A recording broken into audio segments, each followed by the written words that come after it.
Selamat malam pemirsa, program Maluku Antar Nusa edisi malam ini Rabu 10 Mei 2017 hadir menjumpai Anda. Beragam berita hasil liputan tim redaksi kami sesaat lagi dapat Anda simak. Namun sebelumnya kita ikuti cuplikan berita utama Maluku Antar Nusa malam ini.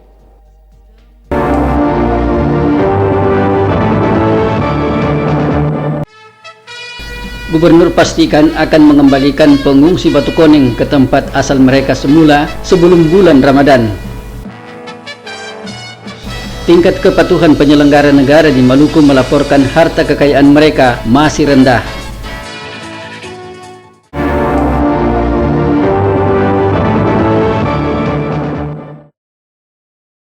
Informasi tadi akan kami rangkai dengan informasi lainnya yang berhasil dihimpun oleh tim redaksi kami. Bersama saya Abraham Soni Soplantila, inilah Maluku Antar Nusa selengkapnya.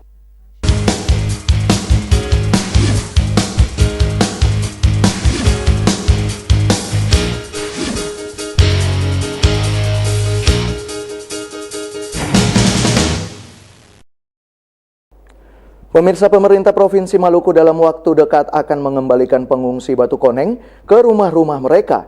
Pemerintah Provinsi Maluku juga akan membangun kembali rumah masyarakat Batu Koneng yang rusak akibat bentrok beberapa hari lalu.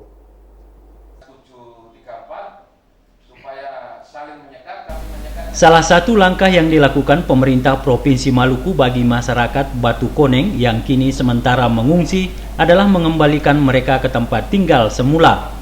Pengembalian pengungsi Batu Koneng tersebut akan dilakukan dalam waktu dekat. Hal itu disampaikan Gubernur Maluku Said Assegaf dalam rapat bersama penyelesaian bentrok antar warga di Ambon yang digelar Rabu pagi. Gubernur Maluku menyatakan sebelum memasuki bulan suci Ramadan, seluruh warga masyarakat Batu Koneng yang kini sementara mengungsi akan dikembalikan ke rumah-rumah mereka. Hal itu dilakukan agar mereka dapat menjalankan ibadah puasa dalam suasana damai. Selain mengembalikan para pengungsi, pemerintah Provinsi Maluku juga akan membangun kembali rumah-rumah masyarakat Batu Koneng yang rusak akibat bentrok kemarin. Tadi saya sudah putuskan rumah-rumah yang rusak di Batu Koneng itu tanggung jawab pemerintah daerah. Saya minta sosial untuk segera mendata dia semua dan berikan data-data itu kepada saya. Tadi dalam rapat kita sudah bicarakan, secepatnya harus kita kembalikan sebelum bulan suci Ramadan, harus kembali. Ya, suasana beribadah harus kita jamin. Tidak boleh mereka beribadah di tempat pengungsian. Kalau kedua ragi ini sudah ketemu, ya tokoh-tokoh masyarakat kedua negeri sudah ketemu, pemuda-pemuda sudah ketemu, kan semakin baik. Terkait dengan pembangunan kembali rumah masyarakat Batu Koneng yang rusak tersebut, Dinas Sosial Maluku saat ini telah melakukan pendataan rumah yang rusak. Selain mendata rumah yang rusak, Dinas Sosial Maluku juga telah menerjunkan aparat Tagana untuk melayani kebutuhan masyarakat Batu Koneng di Densipur dan Lantamal. Terkait dengan langkah penanganan yang sudah kita lakukan, yaitu pemberian bantuan khusus untuk pengungsi Lantamal, kita sudah bangun ada 4 buah tenda pengungsi, kemudian 1 tenda keluarga untuk mendukung Dinas Kesehatan dalam rangka posko kesehatan, dan kemudian khusus untuk permakanan ini sudah kita koordinasikan dengan pemerintah kota untuk melakukan penanganan dari aspek penanganan siap saji, dan juga beberapa hari kemarin sudah kita dorong dapur umum kita untuk membackup apa yang dilakukan oleh pemerintah kota Ambon, Dinas Sosial dalam hal ini, termasuk di Sipur pun demikian. Nah, terkait dengan rumah rusak tadi disampaikan Pak Gubernur, kita Dinas Sosial itu ditugaskan untuk kita melakukan identifikasi, dan sudah saya perintahkan staf koordinasi dengan teman-teman pemerintah kota, Dinas Sosial untuk segera ke lokasi dan kemudian melakukan identifikasi terhadap jumlah rumah yang rusak itu, untuk kemudian hasilnya kita laporkan kepada Bapak Gubernur. Untuk selanjutnya kita menunggu arahan langkah-langkah yang harus kita lakukan. Saat ini masyarakat Batu Koneng yang mengungsi akibat bentrok antar warga beberapa hari lalu di Sipur dan Lantamal mencapai 600 jiwa lebih. Frida Raiman Hamzah melaporkan. Gubernur Maluku hari ini menggelar rapat bersama untuk membicarakan penyelesaian bentrok antar warga di Ambon beberapa waktu lalu. Rapat bersama tersebut melibatkan pemerintah Kabupaten Maluku Tengah, unsur TNI Polri, kejaksaan, dan tokoh agama.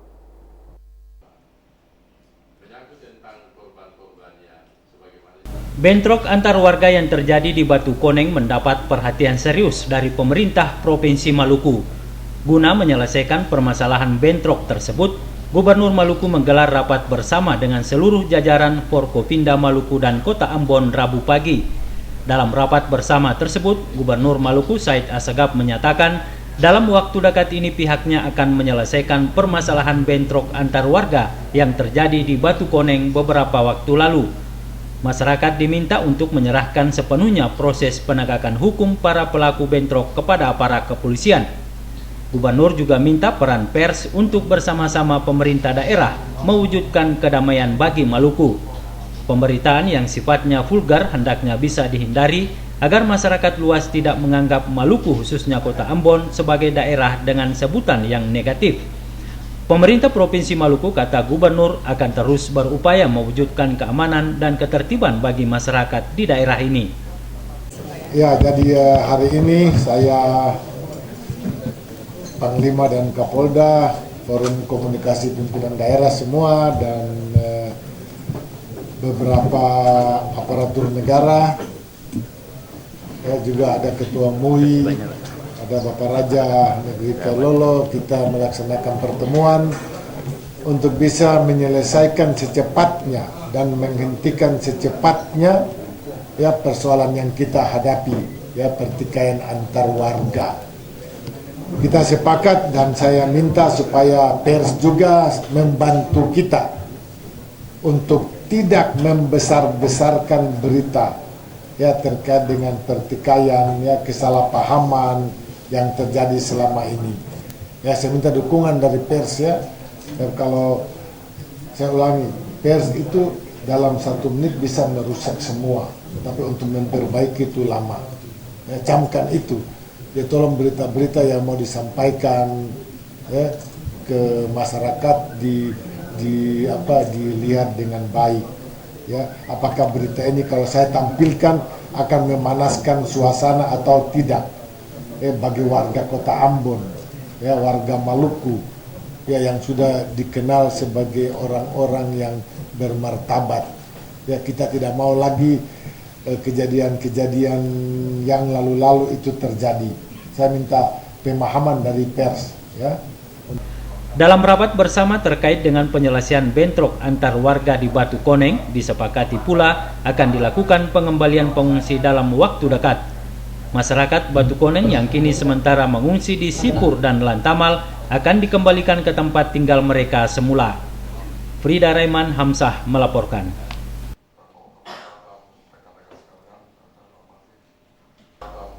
Pemirsa, keputusan pemerintah membubarkan Hizbut Tahrir Indonesia mendapat dukungan dari mahasiswa di Maluku Utara. Dukungan mahasiswa diwujudkan dalam bentuk aksi demonstrasi. Mereka mendesak polisi di Maluku Utara untuk menangkap pengikut HTI yang menebarkan ajaran yang bertentangan dengan nilai Pancasila dan Negara Kesatuan Republik Indonesia. Ratusan mahasiswa yang mengatasnamakan Front Pemuda Peduli Pancasila di Ternate, Maluku Utara yang terdiri dari berbagai elemen melakukan aksi turun ke jalan dengan membentang spanduk bertuliskan mengawal keputusan pemerintah Republik Indonesia membubarkan Ormas HTI yang bertentangan dengan Pancasila dan Undang-Undang Dasar 1945. Menurut Koordinator Aksi Alimun Nasrun, HTI atau Hizbut Tahrir Indonesia, anggotanya sudah berada di instansi pemerintah Provinsi Maluku Utara maupun beberapa perguruan tinggi. Bahkan mereka telah mensosialisasikan ideologi HTI. Untuk itu, pemerintah Provinsi Maluku Utara segera mengambil langkah tegas untuk membatasi aktivitas HTI. Dalam pernyataan sikap, mahasiswa mendesak pemerintah Republik Indonesia dan penegak hukum agar mempercepat pembubaran dan pelarangan aktivitas HTI atau Hizbut Tahrir Indonesia di berbagai daerah. Desakan yang sama juga disampaikan kepada Gubernur Maluku Utara agar segera mengambil langkah tegas membubarkan dan melarang HTI di Maluku Utara. Jika tuntutan mereka tidak didengar oleh pemerintah pusat, maka para mahasiswa mengancam akan bertindak secara sendiri untuk membubarkan HTI. Mahasiswa menilai HTI secara terang-terangan ingin mengubah ideologi Pancasila. Terkait dengan isu pembubaran HTI, tadi Gerakan Mahasiswa Nasional Indonesia secara nasional mengutuk keras terkait dengan sikap dan ideologi HTI. Karena kalau misalkan ideologi HTI kita lihat, ideologi HTI ingin mengusulkan terkait dengan negara khilafah di negara Kesatuan Indonesia. Kalau misalkan ini diusulkan bahwa berarti ideologi negara Kesatuan Indonesia dalam hal ini Pancasila ingin digantikan dengan ideologi alternatif yang lain, yakni khilafah. Kita mengetahui bersama bahwa Indonesia ini bukan hanya satu agama, karena Indonesia ini diikat dalam satu bingkai Bhinneka Tunggal Ika. Sementara Kapolda Maluku Utara melalui Direktur Bimbingan Kemasyarakatan Komisaris Besar Polisi Nasihin menjelaskan jika ada keputusan dari pemerintah maka pihak kepolisian akan melakukan langkah tegas. Apa yang diambil keputusan dari atas kita ikuti secara prosedur hukum, tentunya ditindaklanjuti, ada ketentuan-ketentuan hukumnya. Setelah melalui proses hukum kita baru lakukan untuk penindakan berikutnya. Dari Maluku Utara, kontributor TVRI Rusdi Samsi melaporkan. Gubernur Maluku memastikan siswa SD asal Batu Koneng yang kini sementara mengungsi akan tetap melaksanakan ujian pada tanggal 15 Mei mendatang. Bahkan mereka akan melaksanakan ujian di sekolah asalnya.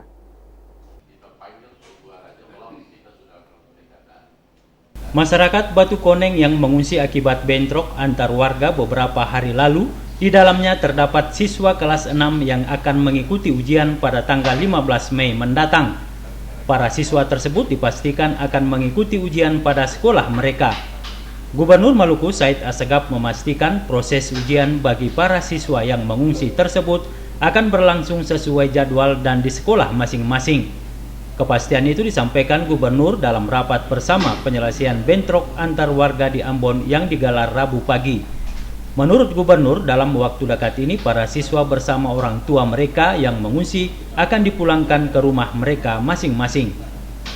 Anak-anak sekolah nanti diharapkan untuk tetap melaksanakan ujian. 1-2 hari ini kita ambil langkah-langkah. Ya, kalau memang sudah bisa ujian di tempatnya masing-masing silakan. Kalau tidak, aparat keamanan ya bersama Pemda bertanggung jawab. Mereka harus ujian dengan benar, dengan baik. Menanggapi pelaksanaan ujian nasional untuk tingkat SD yang akan digelar pada tanggal 15 Mei mendatang, Dinas Pendidikan dan Kebudayaan Maluku telah mempersiapkan proses ujian tersebut sesuai jadwal yang telah ditetapkan. Bahkan Dinas Pendidikan menjamin pelaksanaan ujian bagi siswa SD Batu Koneng akan dilaksanakan di lokasi sekolah asal para siswa. Ini kan ujiannya masih ada beberapa hari lagi. Dengan kondisi yang tadi sudah mulai redah, makanya kami kira pasti pada tanggal 15 itu siswa itu akan ujian pada sekolah masing-masing. Iya, dan kami juga akan kerjasama dengan pihak-pihak keamanan, karena itu kan hanya beberapa sekolah aja sekitar situ. Kalau untuk siswa SMA SMK juga sudah dipetakan. Jadi karena itu ada siswa dari SMA 13, SMA 3 itu siswa dari Hitu. Nah, mereka nanti akan mobilisasi mereka untuk datang ujian semester terakhir, ya supaya mereka tidak ada masalah lah. Tapi kalaupun kondisi bagaimanapun, ya bisa mereka sekolah di kelas yang kita akan bentuk di sana. Tapi kami kira sudah ada beberapa saat lagi, kurang lebih ada 4 hari. Kami kira pada saatnya nanti mereka akan ujian dengan baik di sekolah masing-masing. Frida Raiman Hamzah melaporkan. Tingkat kepatuhan penyelenggara negara di Maluku melaporkan harta kekayaan mereka relatif rendah. Untuk legislatif hanya 39%, sementara eksekutif mencapai 65%.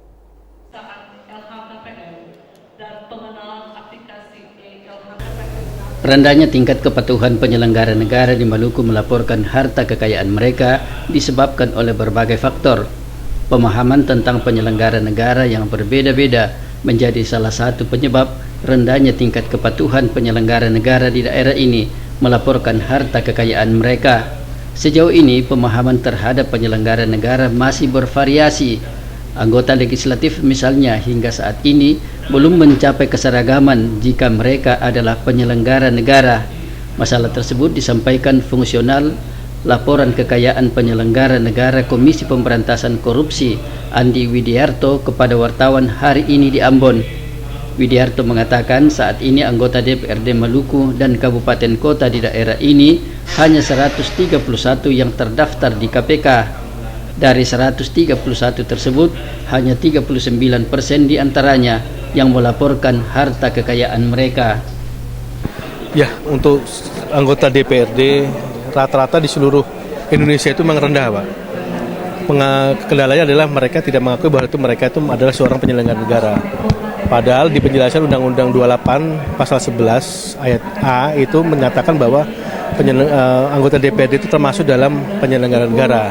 Itu yang mereka masih sampai sekarang masih belum, mereka merasa bukan merupakan sebagai penyelenggara, maka jarang yang melaporkan. Maka kepatuhan itu di mana-mana rendah, termasuk di Maluku.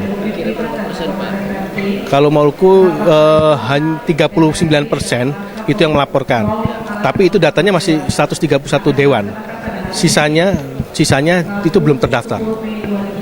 Penegasan tersebut disampaikan Andi Widiarto kepada wartawan seusai memberikan sosialisasi tata cara pendaftaran, penyampaian dan pengumuman laporan harta kekayaan penyelenggara negara secara elektronik. Widiarto mengatakan rendahnya tingkat kepatuhan anggota legislatif melaporkan harta kekayaan mereka tidak hanya terjadi di Maluku. Hal serupa juga terjadi pada sebagian besar daerah di tanah air. Julius Padaunan dan Bambang Yudaswara melaporkan.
Kami siap. Kami siap. Kami siap. Kami siap. Kami siap. Kami siap. Melalui momentum HUT ke-24 TVRI Maluku, kami tingkatkan pelayanan kepada masyarakat Maluku dengan meningkatkan penyiaran melalui saluran digital 8-10 jam per hari. Siaran digital merupakan pengembangan dari siaran live streaming yang sudah dilakukan sejak Oktober 2016 yang lalu. Live streaming merupakan solusi terbaik untuk memberikan pelayanan kepada masyarakat Maluku yang berada di belahan dunia manapun. Karena dengan kemajuan teknologi informasi sekarang memungkinkan dunia dalam genggaman.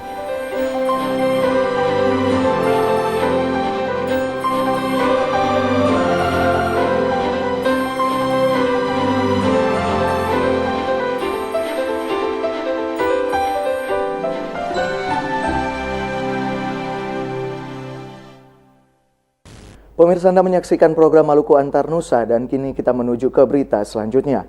Sekitar 80% lulusan sekolah usaha perikanan menengah Ambon langsung diserap pasar kerja baik dalam negeri maupun luar negeri. Sementara sisanya melanjutkan studi ke perguruan tinggi maupun berwira swasta.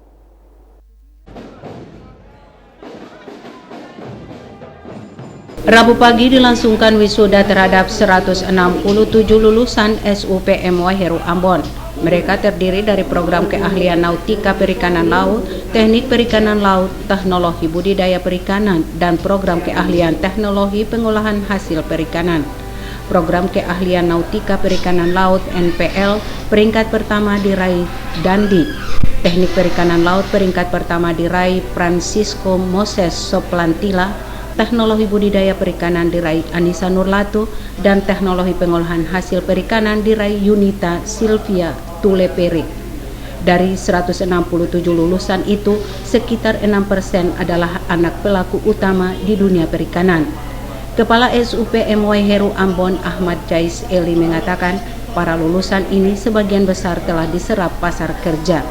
Jumlahnya sekitar 80% atau 133 siswa. Mereka telah diterima bekerja di sejumlah perusahaan baik dalam negeri maupun luar negeri seperti Korea, Malaysia, dan Thailand serta Jepang. Jais Eli berharap para lulusan terus berupaya meningkatkan keterampilan mereka agar nantinya bisa lebih berprestasi di dunia kerja. Menurutnya wisuda bukan merupakan akhir, namun merupakan langkah awal menuju dunia kerja.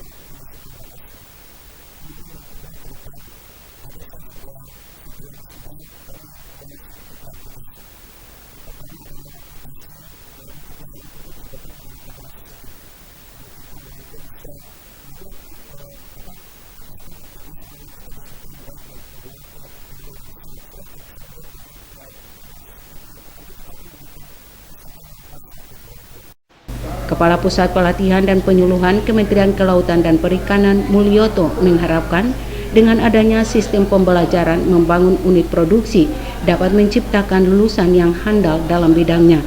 Pada gilirannya mereka mampu berwirausaha dalam menjawab tantangan dunia usaha.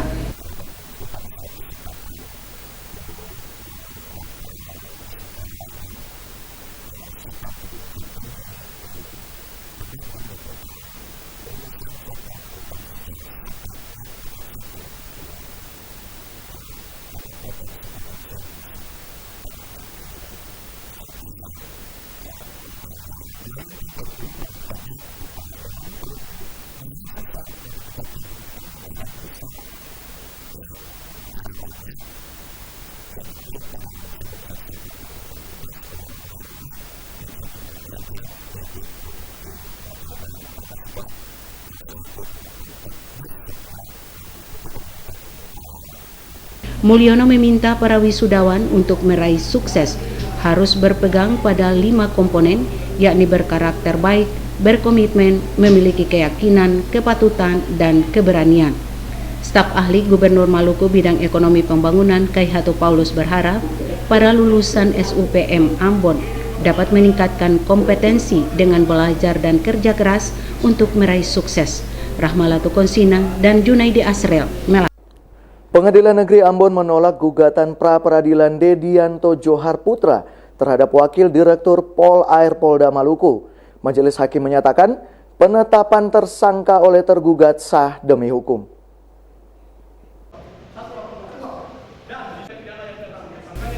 Upaya perlawanan Dedianto Johar Putra yang ditetapkan sebagai tersangka oleh Ditpol Air Polda Maluku akhirnya pupus.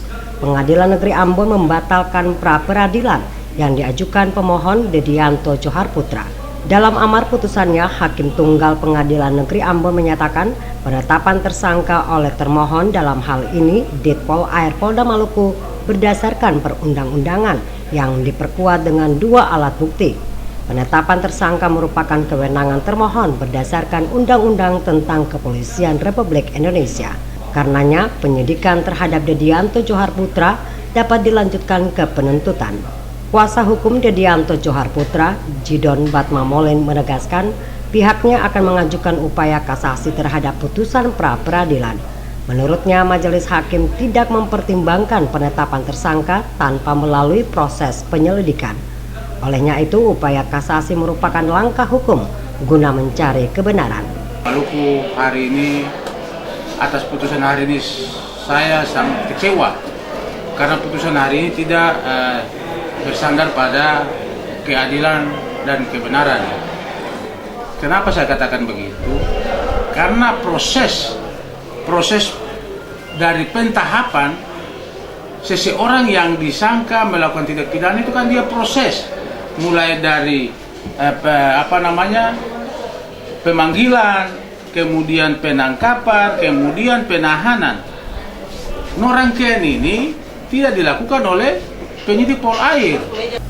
Kuasa hukum Dedianto Johar Putra optimis penetapan tersangka terhadap kliennya akan dibatalkan di tingkat Mahkamah Agung. Panile Tahib melaporkan. Unit Pelayanan Perempuan dan Anak Polres Ambon mencatat 202 kasus kekerasan terhadap perempuan terjadi di wilayah hukum Polres Ambon selama Januari hingga April 2017. Sepertiga di antaranya merupakan kasus pencabulan terhadap anak di bawah umur.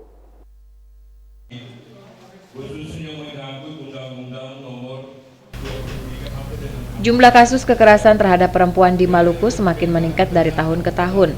Selama Januari hingga April 2017 tercatat 191 kasus yang ditangani Lembaga Layanan dan Perlindungan Perempuan. Sedangkan di Kota Ambon, unit PPA Polres Ambon mencatat 202 kasus kekerasan terhadap perempuan yang meliputi 38 kasus pencabulan terhadap anak di bawah umur, 32 kasus persetubuhan terhadap anak di bawah umur, dan 38 kasus kekerasan dalam rumah tangga secara fisik.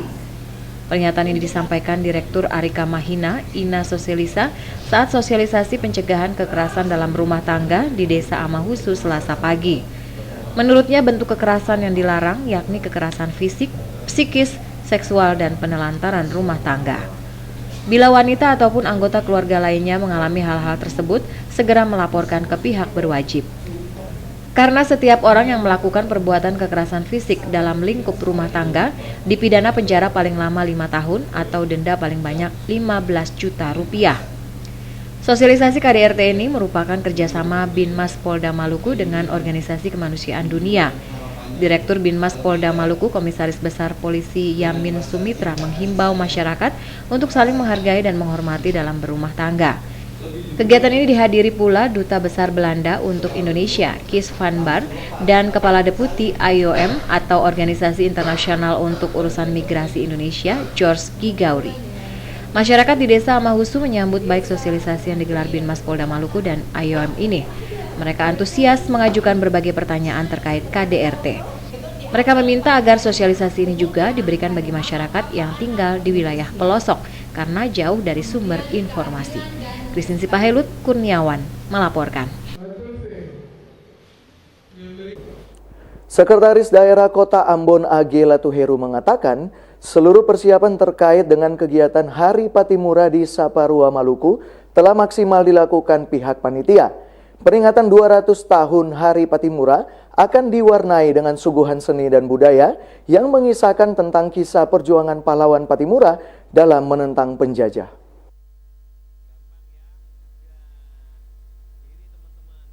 Hari Patimura tanggal 15 Mei tahun 2017 merupakan momentum strategis untuk mengenang kembali kisah perjuangan pahlawan nasional Kapitan Patimura dalam memperjuangkan kemerdekaan bangsa.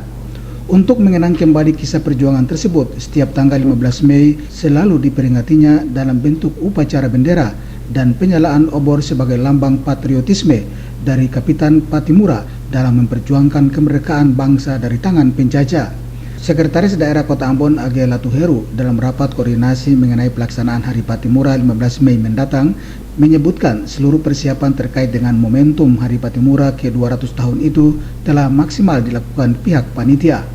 Rencananya peringatan Hari Patimura tanggal 15 Mei di Saparua, Maluku Tengah akan dimeriahkan dengan seni dan budaya dan drama kolosal yang menceritakan kisah perjuangan pahlawan nasional Kapitan Patimura dalam memperjuangkan kemerdekaan dari para penjajah.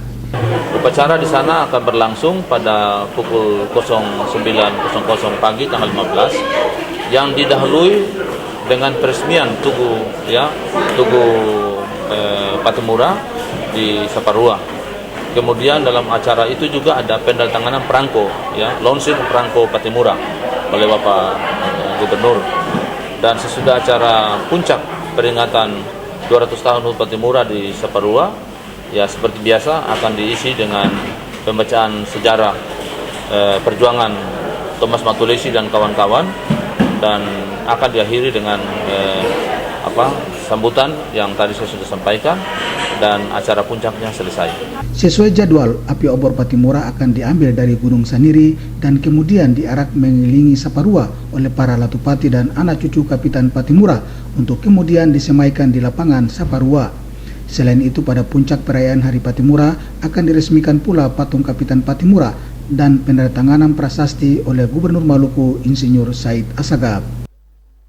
Abu Sabawa, Unga melaporkan. Pemirsa, Bank Indonesia Perwakilan Wilayah Maluku pekan lalu melaksanakan sosialisasi ciri-ciri uang rupiah baru tahun emisi 2016 di daerah-daerah terluar dan terpencil. Selain sosialisasi, Bank Indonesia Perwakilan Maluku juga melaksanakan bakti sosial berupa pengobatan gratis dan pemberian alat tulis bagi sejumlah sekolah di daerah tersebut.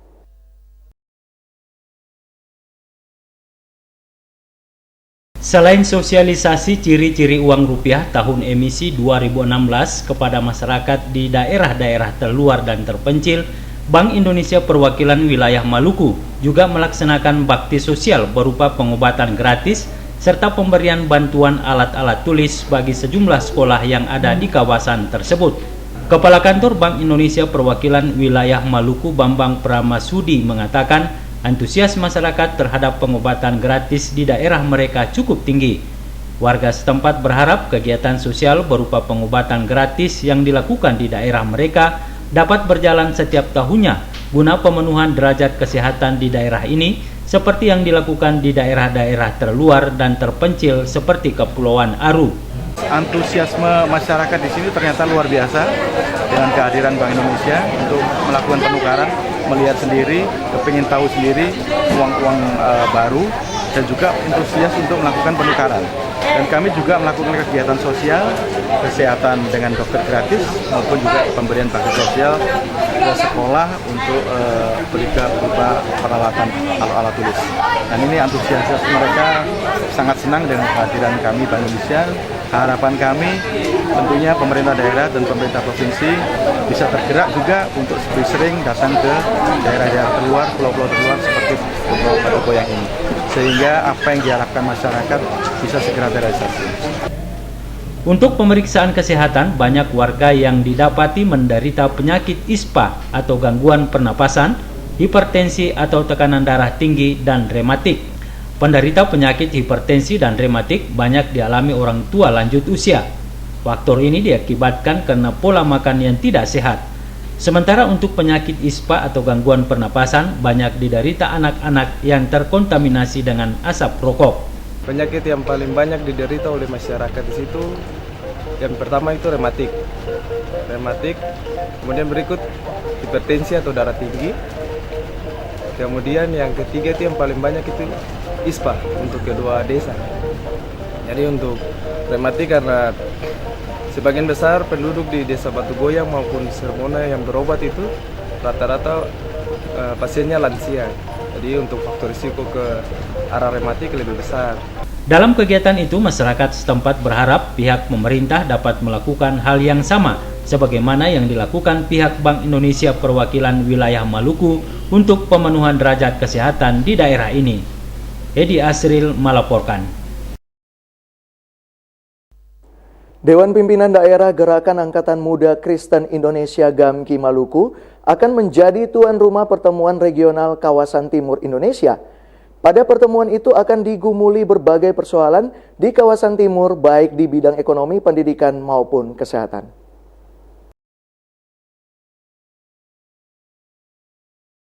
Berbagai persoalan ketertinggalan masyarakat di bidang ekonomi, pendidikan, dan kesehatan akan menjadi pergumulan GAMKI dalam pertemuan regional kawasan Timur Indonesia. Ketua DPD GAMKI Maluku John Rahan Toknam menyatakan pertemuan regional kawasan Timur yang akan diikuti 9 DPD GAMKI bertajuk menyiapkan generasi pembangunan baru.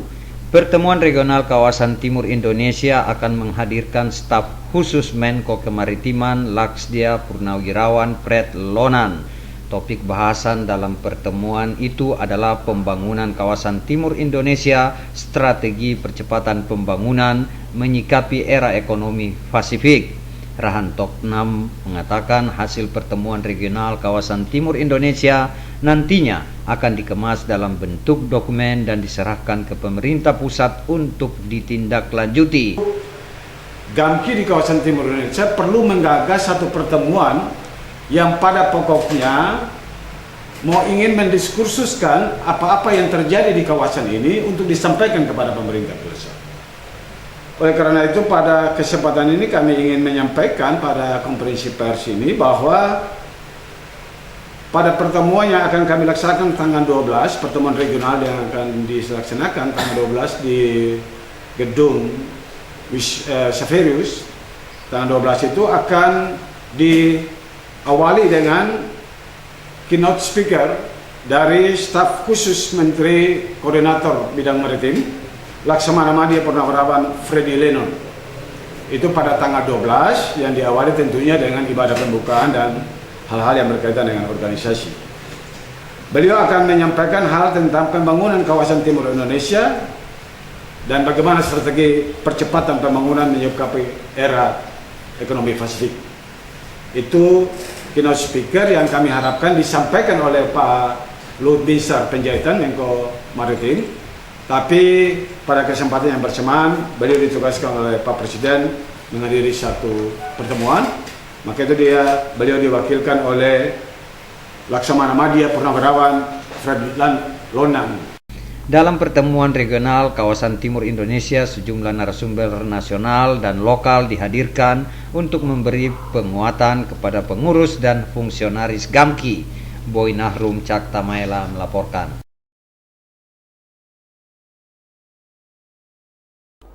SMA Negeri 11 Ambon berhasil keluar sebagai juara pertama Lomba Debat Bahasa Indonesia tingkat SMA se-Maluku. Sementara untuk Bahasa Inggris, keluar sebagai pemenang pertama siswa SMA Negeri 1 Ambon.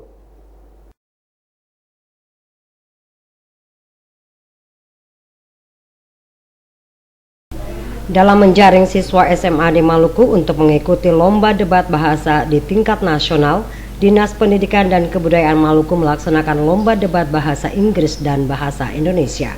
Kegiatan tersebut diikuti perwakilan dari 8 kabupaten kota se-Maluku. Pada lomba tersebut, perwakilan SMA Negeri 11 Ambon berhasil meraih juara pertama kategori bahasa Indonesia. Perwakilan Kabupaten Buru tampil sebagai juara kedua dan SMA Negeri 3 Kota Ambon meraih juara ketiga. Namun para pemenang tidak serta-merta akan mewakili Maluku di tingkat nasional. Mereka akan dipilih dengan kriteria tertentu. Dewan juri memutuskan yang mewakili Maluku adalah 2 orang dari SMA Negeri 11 Ambon dan 1 orang dari SMA Negeri 3 Ambon. Menurut Dewan juri, mereka yang terpilih ini merupakan pembicara terbaik ketika lomba berlangsung. Sementara untuk lomba debat bahasa Inggris, keluar sebagai juara pertama perwakilan dari SMA Negeri 1 Ambon, juara kedua SMA Negeri 2 Ambon, dan juara ketiga perwakilan dari Kabupaten Buru. Untuk bahasa Inggris ditetapkan 2 siswa dari SMA Negeri 1 dan 1 siswa dari SMA Negeri 2 Kota Ambon mewakili Maluku di tingkat nasional. Selain itu, Dewan Juri juga menetapkan guru pendamping.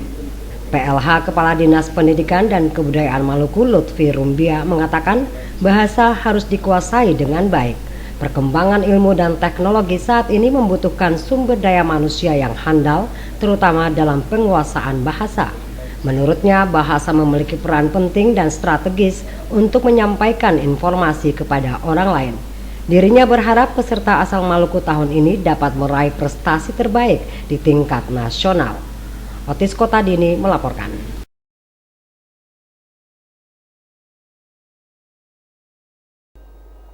Pemirsa, lulusan Madrasah Aliyah Negeri 1 Ambon diterima di universitas ternama di dalam dan luar negeri. Kepala MAN 1 Ambon Sirajuddin Mahubesi meminta 202 alumni dapat menjaga dan membesarkan nama baik alma mater saat berada di perguruan tinggi. 202 lulusan Madrasah Aliyah Negeri 1 Ambon dilepas dalam acara pelepasan alumni yang berlangsung pagi tadi.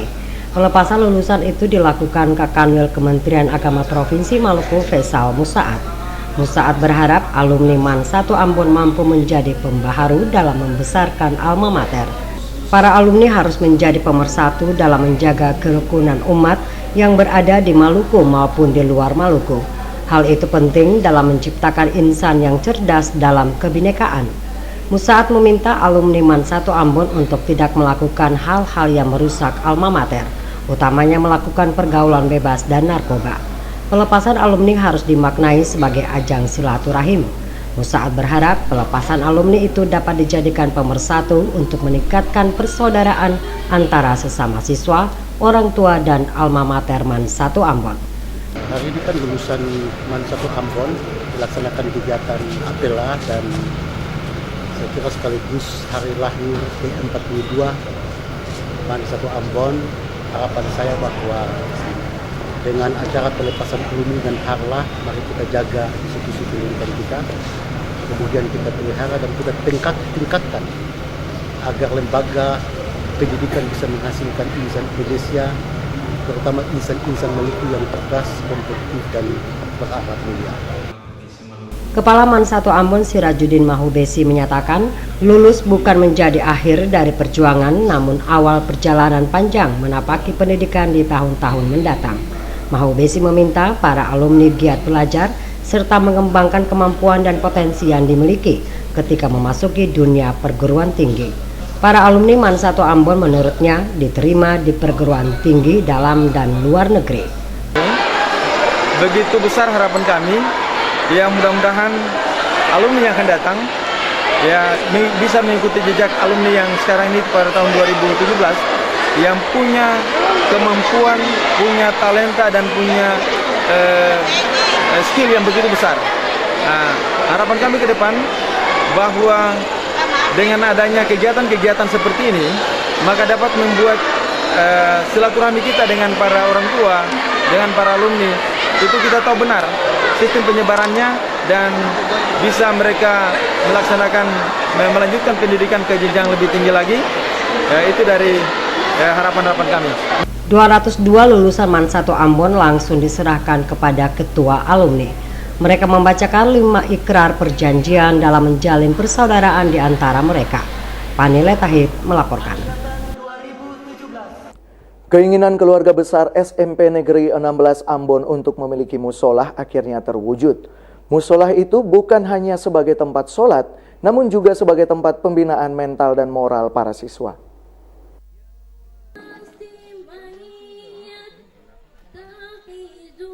Lebih dari 2 tahun Mushola At-Taqwa SMP Negeri 16 Ambon dibangun. Mushola yang berukuran 80 meter bujur sangkar itu mulai dibangun pada bulan Februari 2015 lalu. Kini para guru dan siswa dapat memanfaatkan sarana ibadah itu dengan baik. Panitia pembangunan Mushola At-Taqwa Abdul Hadi Letsoin mengatakan, anggaran pembangunan Mushola At-Taqwa berasal dari swadaya para guru dan tata laksana serta infak dari para siswa setiap menunaikan sholat Jumat. Kepala SMP Negeri 16 Ambon Hanifah Polhafesi menjelaskan, mushola ini sebagai tempat pembinaan mental spiritual, iman, dan takwa. Mushola itu juga telah menjadi kebutuhan yang telah dinantikan mereka sejak lama. Selain sarana ibadah, pihaknya juga selalu berusaha menyiapkan sarana penunjang kebutuhan proses belajar mengajar. Hal ini berkaitan dengan SMP Negeri 16 Ambon telah terakreditasi A. Kami di SMP Negeri 16 Ambon ini sarana yang seperti mushola ini belum ada, sehingga kebutuhan yang kita lihat sesuai dengan perkembangan zaman, perkembangan karakter siswa. Makanya mushola ini sangat penting untuk siswa karena ke depan itu pembentukan karakter siswa itu melalui siswa itu dilibatkan dalam pembinaan kerohanian. Keberadaan Mushola At-Taqwa ini disambut baik Ketua Komite SMP Negeri 16 Ambon Saiful.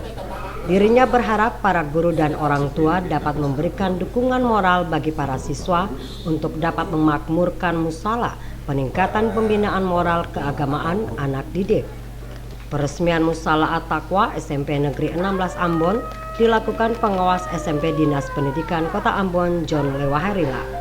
Lewaharila mengatakan walaupun mushola ini berukuran kecil namun memiliki manfaat besar.